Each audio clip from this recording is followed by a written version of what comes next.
Just because this is a bank job for cash doesn't mean it's gonna be easy. You need to get into the bank vault. Try to control the civilians and tellers so they don't hit the alarm. The manager might have a key Les amis, too. c'est Sniper, I'd wish you luck, j'espère que but you vous don't allez need bien it, et right? aujourd'hui on se retrouve pour une nouvelle vidéo sur PD2. PD2. Donc ce jeu, le PD2, pour ceux qui ne connaissent pas, c'est un jeu de braquage où on peut braquer toutes sortes de choses, les fourgons blindés, les banques, More cops on the way. etc., etc. Donc nous allons faire plusieurs parties dans cette vidéo car elle dure déjà 24 minutes. Okay, great. Mais I've got that voilà. thing to the vault Donc door. je tiens à vous dire que j'enregistre ma voix après le jeu. Donc je vais pas vous dire Now start her up. le jeu parce que je vais peut-être vous le dire, mais voilà, ça va peut-être ne servir à rien. Parce que j'enregistre ma voix que après le jeu. Donc ce jeu consiste. Donc la première partie, je vais vous expliquer. La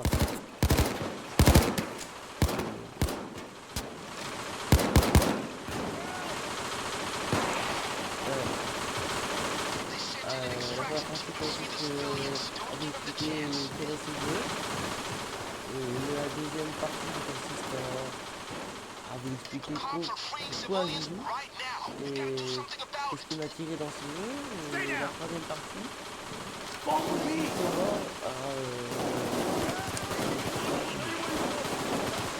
à me parlera plus de ce jeu. Donc la première partie. Alors, donc paye des jeux, c'est un jeu de partage, paye des one, paye des 1. Donc le jeu est d'Amérique. Donc il est entièrement américain, sauf que c'est sous-titré en français. Il est bas. Et bien sûr tout est bas. On va dire que tout est français, sauf les paroles. Et les informations du jeu. Et le jeu, voilà, il a été fabriqué en France, mais à la base c'est américain. Ensuite, donc alors ce jeu, alors donc c'est un jeu de braquage, comme je vous l'expliquais au début.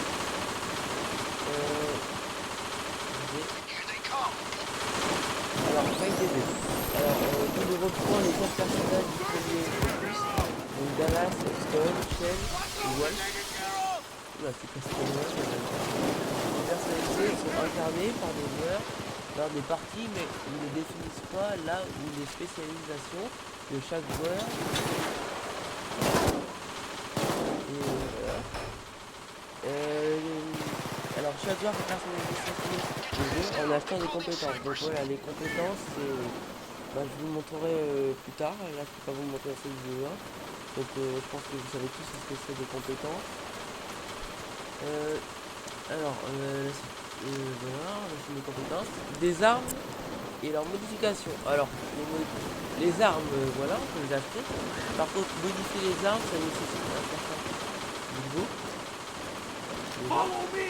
Et puis, je peux vous dire qu'une arme pas modifiée, c'est vraiment de la merde. Vraiment. Donc, une arme pas modifiée, c'est de la merde. Et pour l'enlever, les niveaux ils se montent pas forcément vite. Il faut vraiment qu'on joue bien, qu'on fasse des kills et tout ça, pour monter des niveaux, quoi. Je m'approfondirai ça plus tard dans la vidéo. Voilà. Alors, ainsi que les masques. Donc les masques, voilà, je sais pas ce que c'est. Il y en a plusieurs, pareil, c'est pour des niveaux. Donc alors, le jeu offre flexibilité, entre joueurs ou groupe de joueurs de définir son type alors à la frustration. Type Splinter Cell. Donc Splinter Cell, c'est un jeu d'espionnage, pour ceux qui ne connaissent pas, qui est en FPS, en première personne. Alors l'émission qui ne pas en cinéma, en scénario horaire, pardon.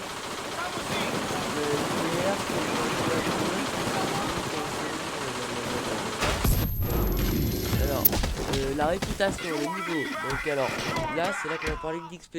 La réputation correspond au niveau et la plateforme. Et platformer à 100 afin de continuer sa progression, il faut racheter ces 100 niveaux pour 200 millions de payday, de dollars payday. Vous donnez un niveau d'infamie, donc je pense que l'infamie c'est le prestige. Alors l'expérience est gagnée à la fin de chaque mission selon le taux de réussite qui est affecté silencieusement, par exemple Stilt. Les points d'expérience engendrés sont calculés en fonction de la mission à son nombre du jour. XP minimum et XP minimum, laquelle est additionnée selon le niveau choisi à la fin de la mission. À la fin.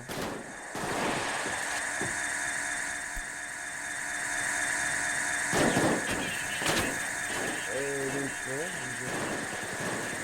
donc moi il parlait bien au début, il disait à la fin.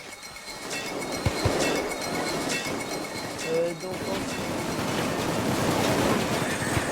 voilà ce qui est compétences. Alors les compétences, il y a cerveau, exécuteur, exécuteur, fantôme, physique. Alors, cerveau, c'est le patron, c'est plus intelligent. Alors, le cerveau plutôt axé sur les super véhicules, le cerveau regroupe les buts et regroupant des buts pour tous les groupes ainsi que négligeable, les compétences de l'intimidation, de l'adversaire commun, le domaine du cerveau est le seul débloqué par une arme de capacité permettant de convertir des parties du corps, le cerveau est souvent mis à part par les compétences. Donc en fait, le cerveau, c'est l'intello en fait. Si t'améliores ça, tu peux pas forcément améliorer des armes en fait. Donc voilà, l'exécuteur dispose des compétences qui lui permettent avant tout d'être l'assurance touriste pour l'équipe, principalement dirigée vers le combat. Il peut débloquer la scie. Donc la scie, elle permet donc c'est une arme décorateur très efficace, elle permet d'ouvrir les disques vitales individuels, la plupart des portes ainsi que les coffres individuels. Ah oui, ça je peux vous dire que la scie c'est super bien dans les coffres individuels, ça te casse vraiment les couilles. Excusez-moi de la vulgarité, mais c'est vraiment très lent pour ouvrir un coffre manuellement en premier lieu. Voilà. Alors, donc Sorin situé à l'intérieur des grands coffres de la vente, donc Sorin Casier est situé à l'intérieur de la vente, des grands coffres de la vente, de la chambre. La scie n'est cependant pas gratuite, les coffres blindés, le cerveau et les fantômes, les exécuteurs restent généralement en deuxième plan jusqu'au moment où les choses tournent off la plupart du temps. Ça on peut pas encore rien faire, pas facile.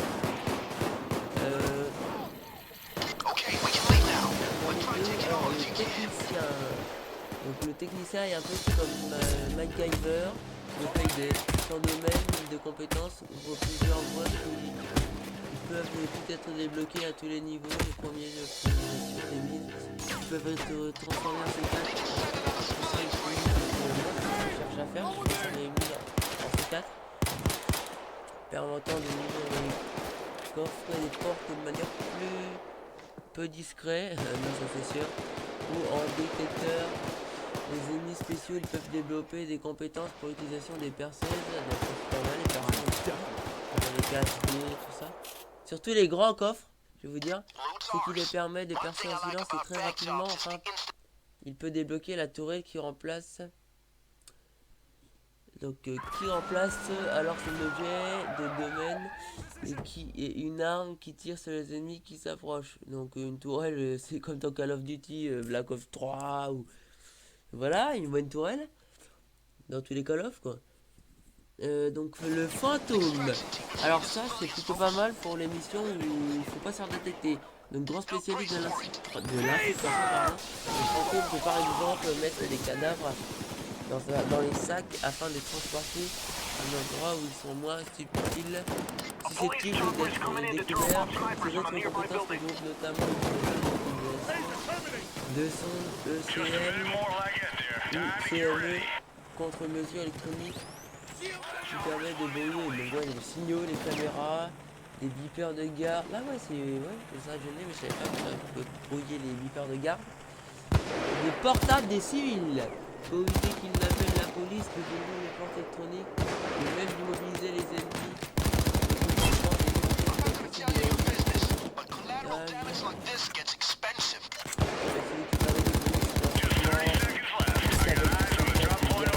Rapidement avec une personne.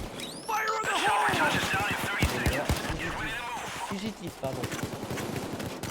Le survivant de l'équipe est capable de poser des kits premiers soins qui peut être au nombre et aux fréquences au maximum des sacs mortuaires pour cacher les corps des jeux à la destruction. Souvent considéré comme l'arme, les joueurs donnent le nombre de compétences pour être celui qui joue au solo et considérable souvent couplé au fantôme pour certaines compétences qui vous permettent de récupérer le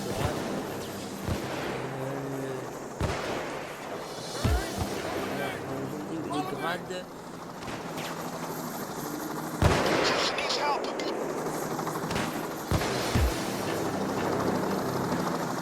Les grades. Les gardes pardon, derrière un mur. Ou défendre comme une cité précédemment des sacs mortuaires. Également le seul arbre qui débloque les coups critiques et qui augmente de chance d'esquive efficacité. Hors fantôme qui augmente l'esquive. Bien sûr, hein.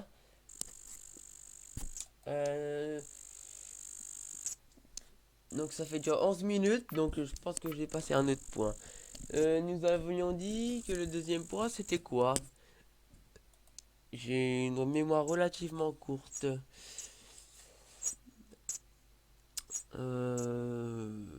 Bah tant pis, hein. On va parler de...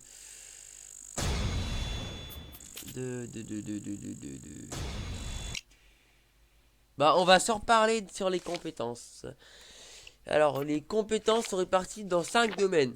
Donc comme je vous expliquais, cerveau, exécuteur, technicien, fantôme et fugitif. Voilà. Alors les domaines sont indépendants, il est donc possible de se spécialiser dans plusieurs domaines. Cependant, chaque domaine comprend ses paliers, les premiers paliers, et composés un point et donne accès à deux. Donc un point de compétence donne accès à un objet différent des domaines qui sont indépendants. De chaque domaine, pardon. Cerveau, sac médical, exécuteur, parc de munitions, technicien, mine, fantôme, CME. Donc EMC, fugitif, qui est le premier choix. Une fois cet objet débloqué, le second palier est accessible. Ensuite, à quoi certain nombre de points devraient être dépassés dans le domaine pour donner accès à des paliers suivants. Donc palier 3 égale 5 points, palier 4 égale 10 points, palier 5 égale 20 points, palier 6 pardon, égale 30 points, palier 7 égale 40 points, et ainsi de suite. Donc on est cette palier, on va pas aller plus loin. Alors chaque palier, après le premier offre le choix entre 3 compétences qui peuvent être utilisées en as, donc ce qui est améliorer la compétence, voire changer totalement, voilà, changer totalement. Le nombre de points qui devraient être dépassés pour pouvoir aider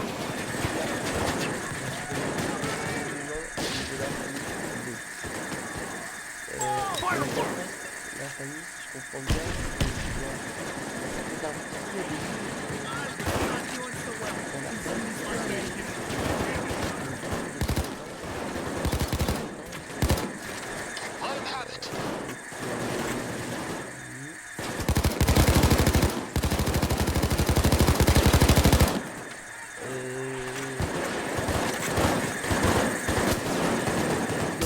ouais.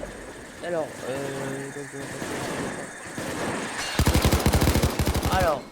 donc là,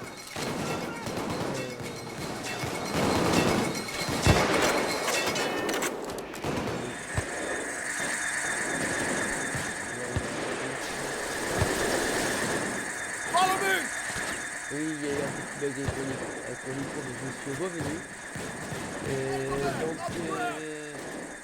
Donc là, on va se soigner. Donc alors, donc on va passer directement à la troisième partie. Car il a montré de la vidéo déjà. Pardon. Donc alors là, on est dans le coffre. Donc alors là, le petit symbole que vous voyez, donc c'est pour les clés. Donc forcément, voilà, faut les trouver les clés. It's right across the street. Donc là, quand vous pouvez plus ajouter d'argent, vous pouvez ça quelqu'un. Donc par gros tas comme ça, on a vous prenez un sac. Donc je vous conseille de faire plusieurs sacs, faire des braquages comme ça que quand vous êtes en ligne, parce que les ordi peuvent pas prendre donc voilà. Donc regardez à quel point c'est long le projetage. Là j'ai pas fini parce que on va tourner alors. Maintenant c'est prendre un sac. Donc le maniement des armes au début c'est vraiment très difficile. Faut vraiment être habitué. Car moi j'ai vraiment beaucoup de mal. Donc alors quand on coupe les planches, on peut mettre devant les fenêtres pour éviter que les forces spéciales et la police arrivent. Donc Lucas c'est des couilles. Donc il y a plusieurs parties en fait dans un braquage. T'as plusieurs tours. Donc voilà.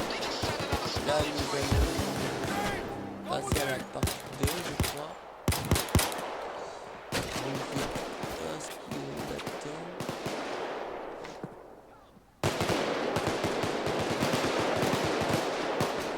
Les beaux camions noirs, regardez. Les beaux autocollants. Donc voilà, donc là c'est le braquage et c'est déroulé avec succès. Donc là on va passer au jour de fuite. Donc là c'est la fuite. Donc la fuite c'est là où on va pouvoir braquer plusieurs magasins, plusieurs petits magasins dans la rue en attendant que donc vous allez voir pour la fuite. Quand ça dit fuyer, il va avoir un petit même pas là, vous voyez, je vais passer pour pas vous embêter avec ça. Là, je vais rentrer dans le magasin pour remplir quelques petites pièces. Donc là voilà, mes collègues sont en train de déplacer l'argent. Il a censé le fourgon de la mettre là. Donc là je vais rentrer dans un petit magasin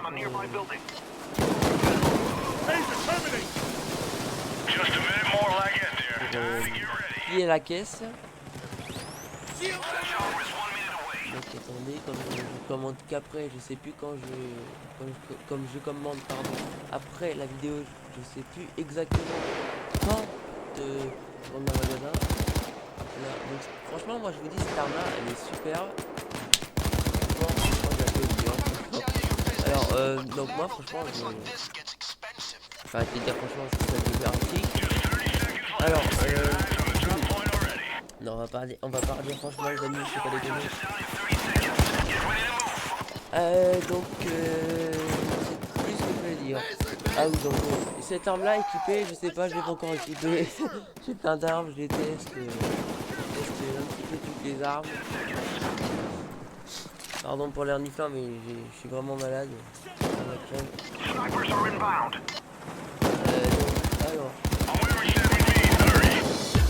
Alors le fusil, ce fusil là il est bien mais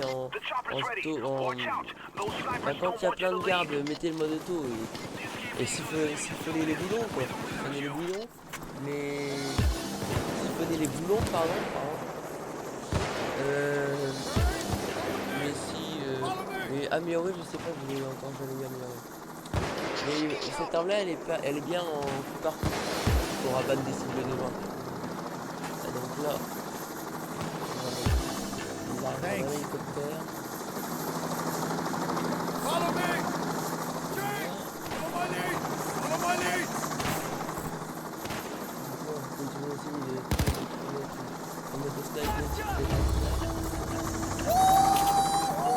Voilà, évasion avec succès. Donc braquage et évasion avec succès.